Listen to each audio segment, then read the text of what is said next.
Good afternoon. After lunch spot, always a tough one, especially when I listened this morning to all the presenters. I've got the impression they all had a sneak preview of my presentation, and they picked up the juicy bits and made it their presentation.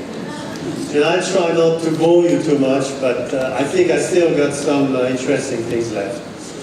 What I want to talk to you, it's about, and a lot of people are using it, future of work. A lot of research, data, discussion, events are talking about future of work. I want to give you the JLL view on it, and also what we believe will be the future of corporate real estate. And I believe all people present in this room have some form of real estate, big, small. And I'm only talking commercial, you also have resi, but this is not the topic. Which means what we did, we 18 months ago started a journey which was, let's talk to our clients, partners, real estate operators, how they see the future. And what we did, we put this information with our intelligence into a form of the future of work. The most important we did was, and if you look at Simon Sinek's book and TED Talk, he said, to truly inspire people, organizations need to be clear of its purpose. Sounds obvious. Here it's mission statement, strategic positioning, but it's the why we exist. And it includes not only your own people, for us like the JLL employees, it includes your people like you, our clients, our partners, etc. And then I will cover the how and the why. Based on that, we redefine, call it the USP, our unique selling proposition. This is what we are advising our client. The why is achieve ambition, JLL ambition, your ambition. The how, and it's the focus of today, it's the future of work. 5 dimensions, and I will cover them in detail afterwards. And then the final outcome of this current journey is the what. And what's important that we believe that real estate is not anymore about empty space matched with tenant occupiers need. It's about portfolio management, operation excellence, and capital usage. What's driving corporate real estate today? Big changes. We talked about it this morning. You can all recognize what was presented, what you're currently facing. Micro-environment changes. In this country, one micro indicator, economic growth is not an issue, but there is other indicator, tax reform, instability of the peso exchange rate, changing workplace demographic. Millennials, people want to choose the place they want to work and the company. Big pressure. Fourth industrial revolution, I heard that this morning. This is digital and technical disruption, big time, and it's not coming, it is already in motion. Integration of business services, I will explain a bit more what that means, where clients are demanding from the BPOs a different delivery model. And then you have a lot of merger and acquisition who are shifting the way the competitive landscape is looking. Let's go into the 5 dimensions of future of work, which I think is the important piece for the BPO. The most important one, human experience. And we all mention it today, and we will keep mentioning it. Most critical part of what the real estate will look like and what it's looked like already. And it's about enhancing user experience through engagement, empowerment, and fulfillment. We need integrated resources. And this is a bit of a discussion this morning. If you haven't got a culture of decentralization, of working from home, you will not be successful. You need to have the resources to match your business model. Predictive technology to anticipate and refine needs. This is the data, the big Internet of Things. You need to use it to understand what your workers will want in the next 6, 12, 3, 4, 5 years. And also, it has to be high-touch experience. They are millennials, they understand technology. In fact, they are demanding that technology is the core basis of their work. Human experience, one of the top dimensions. Second one, digital drive. No news here.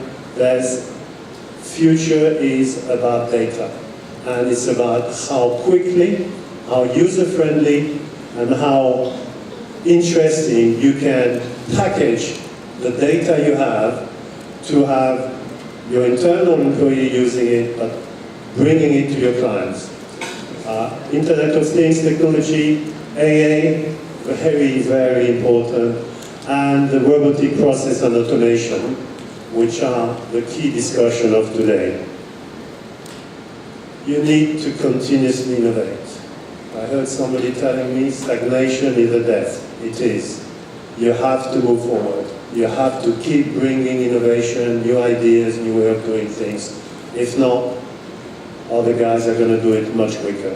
Which means it's combining thinking, solution, and process to drive creation and accelerate transformation. It's critical. Cross-collaboration, partnership, alliance was mentioned this morning, advanced technology, network solution. Back to working from home, you have to have a network solution which drives your services. The more traditional one, but they're still around, you have to be good at what you do. And it's very nice to have a lot of data technology. You really need to deliver excellent operation, because this is where money time is for all of us. And it's about optimize your resources and service delivery, increase productivity, mitigate risk, being natural disasters, one of the examples, because you need to perform, and you need to perform at higher level. And the last one, which hadn't changed since I started my business career a few years ago, financial performance. We all need to make money at some stage. And it's not necessarily about pure bottom line only, it's about manage your spending to ensure you can grow and fund your growth and ultimately return on investment.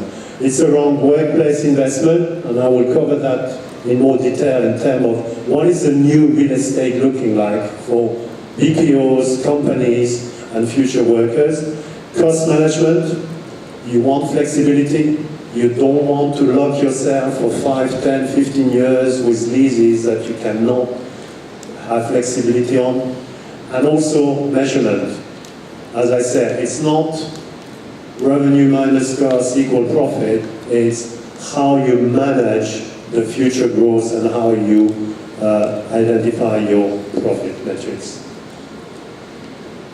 When you put all that together, and this is what we're working on with our clients, and it's about building this future work. It's not a finished project, it's a journey.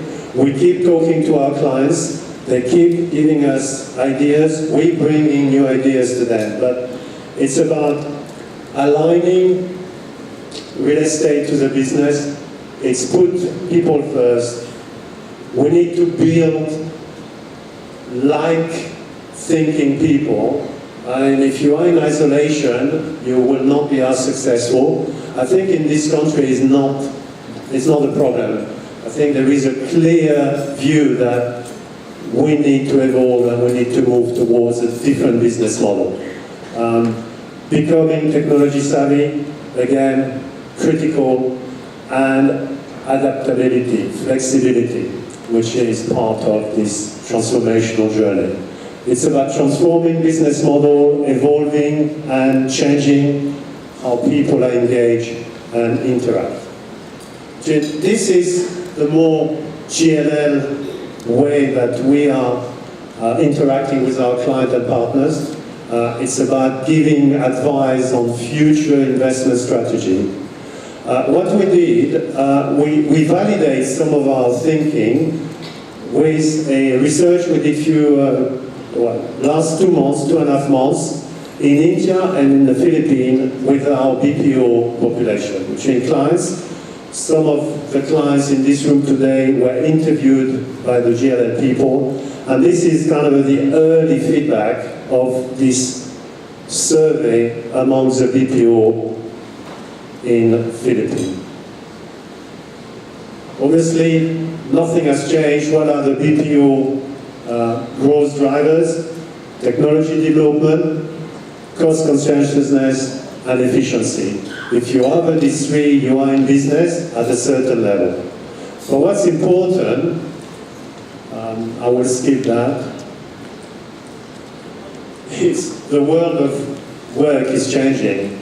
You are delivering the first three, but you have some new elements that are really disrupting your business models. It's about global uncertainty, and last year we all talked about the perception of the Philippines outside the Philippines, and being in real estate where we've seen a little slowdown in some of our key growth sector. It was due to not necessarily critical things, but the perception outside is big. One was the PESA accreditation, which directly affected the BPO business. Second one was this lovely exchange on Twitter between the two presidents of the two countries. There was a bit of a geopolitical issue in the Maui area, and also the train reform. If you put all these four things together, when you're sitting in New York, London, and Paris, it's difficult to sell the Philippines by being a stable environment, etc. If you're in the Philippines, and we all are we don't have this perception because we know how to operate. But it's one of the issues, global uncertainty. The fourth industrial revolution, you have technology. Some of the technology are helping you and us to do better, cheaper, faster, more effective, but some of the technology is disruptive, artificial intelligence, robotic. And I'd like this morning to hear, it's not about losing jobs, it's about be prepared for the next job, which will be different. And this is critical. I will finish my presentation with some funny story about how people predicted things to happen in the future. Diverse and complex workforce, millennials, they want liquid space, they want to be driving their career, they want to decide where, how, and when to work, and this creates a lot of pressure, especially on the real estate. Human experience, already covered, and obviously the digital drive. We have so much data, but we still don't know how to package this data to make it valuable for our clients or for our providers. Based on our research, this is what our current BPO's company thinking. Some kept awake at night, and it's around 6 major factors. The first one, your clients want more complex requirements, and this is critical. They're expecting much more from you, and this much more sometimes includes robotics and artificial intelligence. Increased automation. They want more with less resources. Cultural fit. I think this is one of the critical elements. A lot of long-term relationships between BPOs and clients are based on your cultures are fitting well together. And this has quite a bit of value. It's not necessarily a dollar term, but it is a long-term relationship term. Talent retention, critical. Back to human experience. The people who you want to work for you, the one you want to retain, and how they want to be retained, which is also the new question. Cost pressure, real estate. You don't want unflexible lease term. You don't want to commit for 5 years growth where somebody said, I always get it wrong with my forecast. Well, he or she was not alone in this case. Critical. New location. This is one of the new things coming out of our survey. Tier 2, Tier 3, Tier 4 city.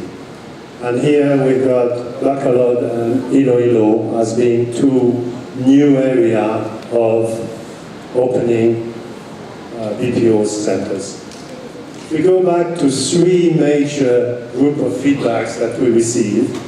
Obviously back to human experience, and I will speak a lot about that because this is really critical. And I'm not sure that all industry players understand how important this is today and will become even more in the future. Operators, they're seeking obviously to attract and retain talent through work-life balance. This now is the minimum. There's no successful recruitment if there's no clear understanding what the worker will get in work-life balance. Flexible environment, health and security. Spoke about this morning and just now, the employee wants to feel secure in his workplace, and coming and going from work, he wants to have a secure journey. Created integrated life, work, play. This is about workers again. It's about office layout, more liquid and agile workforce, and building a workplace that foster diversity and integration. Very important. We want to see more diverse workforce. One of our international BPO, based in the Philippines, said we are providing better amenities for employees, higher quality workstation, better food and beverage, free internet access, health-related facilities such as treadmill or gyms. Location strategy. This is becoming important. Continuous pressure on cost, continuing pressure on infrastructure, hampering the business. People don't come to work on time. They feel that they want to take sick leave because they're late, etc. Whatever reason, this is really pushing decentralization. Secondary BPO hubs, which is the next wave of cities, Palawan, Ilocos, Negros, these are really coming online very strongly. And also cost. Moving to a Tier 2, Tier 3 city, 20 to 30% savings just by changing location. Three examples of current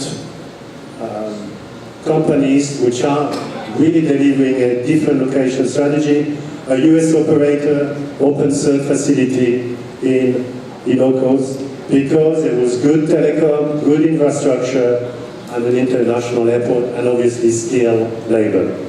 MegaWorld, 175,000 square meter in the desired triangle, and another provider who said, I have moved my head office outside of Central Metro Manila.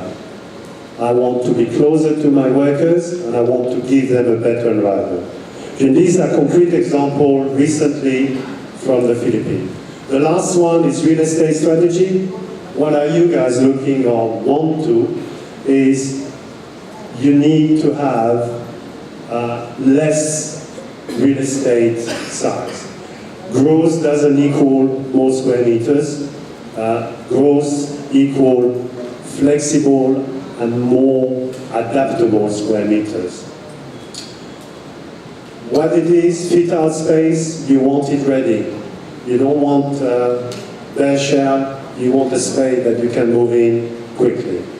You want lease space which are flexible and you can play around with a number of people. You want, for the big guys, build to suit. which is you define what you need, you find someone who owns the land, who build it and lease it back to you. Flexible again. And some ideas from, and these are quite substantial size operators, let's use existing built facilities, like college campuses who have space because you have immediate talent availability, very low cost. Okay, this is my presentation. I just want to finish on, I was reading some BBC stuff online and they did a future of work by giving example what people say 100 to 300 years ago. And it's in two areas. One is doom and gloom, i.e. personal PC at home will never take off type, and the other one is about hope. I like the one about doom and gloom. In 1492, the invention of the printing press rendered religious scribes redundant. The big worry was that there will be no more room for people to work because they will be reading books instead. I mean, this is on the doom side. There is one which is quite interesting. It's about telephone will kill face-to-face meeting. This was in 1926, where someone says that the invention of telephone will stop people meeting each other. And there's a few others. Thank you very much. I hope there's some interesting stuff and that's all for you.